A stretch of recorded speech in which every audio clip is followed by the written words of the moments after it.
અલ્પાના રસોડામાં તમારું સ્વાગત છે। આજે આપણે બનાવવાના છે ફરાળી વાનગી, તે છે સાબુદાણાના વડા।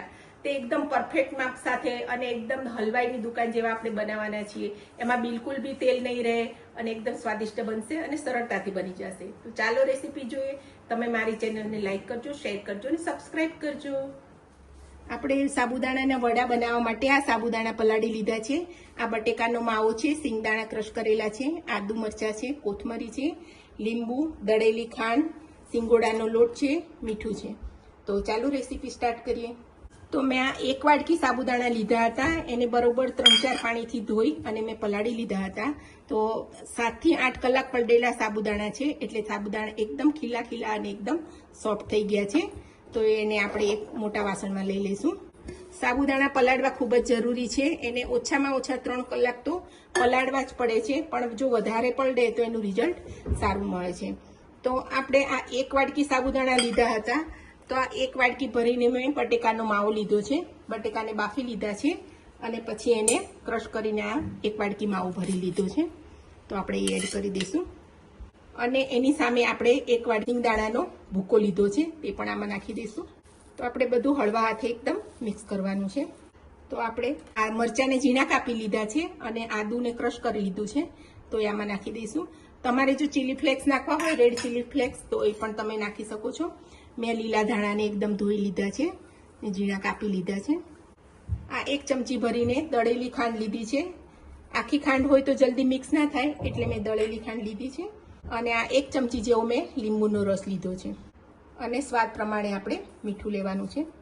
તો બધાને આને આપણે ખાલી મિક્સ કરવાનું છે, એકદમ મસળીને આપણે નથી કરવાનું, એને હલકા હાથે જ આપણે બધું મિક્સ કરીશું, નહીં તો પછી સાબુદાણા ચીકણા થઈ જાય છે અને આખા નહીં રહે। તો આપણે એને હળવા હાથે જ બધું મિક્સ કરવાનું છે। અને આ સિંગોડાનો લોટ મેં 2 થી 3 ચમચી જેવો લીધો છે। બનાવ્યા પછી એવું લાગે કે ના હજી આમાં થોડું જરૂર છે, તો 1 ચમચી જેવો નાખવાનો। તો આપણું હવે તૈયાર થઈ ગયું છે, અને આ રીતે ગોળ ગોળ હાથ ફેરવી હલકા હાથે અને આ રીતે કરવાનું છે। તો આપણા વડા બની જાય એવું આપણું બેટર તૈયાર થઈ ગયું છે। તો આ રીતે આપણી ટિક્કી બની જશે। તો આ તેલવાળો હાથ કરી લીધો છે અને એને આપણે ટિક્કી બનાવી લેવાની છે। તમારે જે શેપ આપવું હોય એવો તમે આપી શકો છો। તો સહેલાઈથી આપણી આવી ટિક્કી બની જાય છે। અને તમારે સ્વાદ ચાખી જોવાનો, ગળપણ, ખટાશ તમે તમારા સ્વાદ પ્રમાણે કરી શકો છો। પણ બટેકા, સિંગદાણા અને સાબુદાણાનું જો માપ સરખું હશે તો આપણા વડા એકદમ સરસ બનશે અને બિલકુલ તેલ આમાં એબ્ઝોર્બ નહીં થાય। તો આ રીતે આપણે બધી ટિક્કી તૈયાર કરી લેશું। તો આપણે તેલ ગરમ મૂકી દીધું છે અને આપણા વડા રેડી થઈ ગયા છે। તો આપણે હવે તેલમાં નાખી દઈશું। આપણે આને મીડિયમ ગેસ જ રાખવાનો છે, સાવ ધીમો નહીં રાખીએ, કારણ કે સાવ ધીમો ગેસ હશે તો આપણું તેલ રહી જશે અંદર, એટલે આપણે ખાસ ગેસ નહીં પણ મીડિયમ ગેસ ઉપર જ આપણે તળવાના છે। તો થોડીક વાર થઈ ગઈ છે, તો આપણે વડાને હવે ટર્ન કરી લેવાના છે। તળાઈ જશે એટલે એકદમ હલકા થઈ જશે, આને ઉપર આવી જશે, ત્યાર પછી આપણે એને કાઢી લેવાના છે।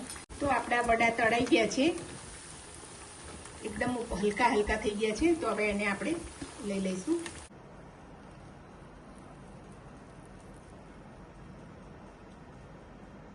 તો આપણા ફરાળી સાબુદાણાના વડા રેડી થઈ ગયા છે। તે ખૂબ જ ટેસ્ટી છે, એકદમ ક્રિસ્પી છે અને બિલકુલ તેલ નથી રહેતું। તો આ રેસીપી તમે જરૂરથી ટ્રાય કરજો। મારી ચેનલને સબસ્ક્રાઇબ કરજો, લાઈક કરજો અને શેર કરજો।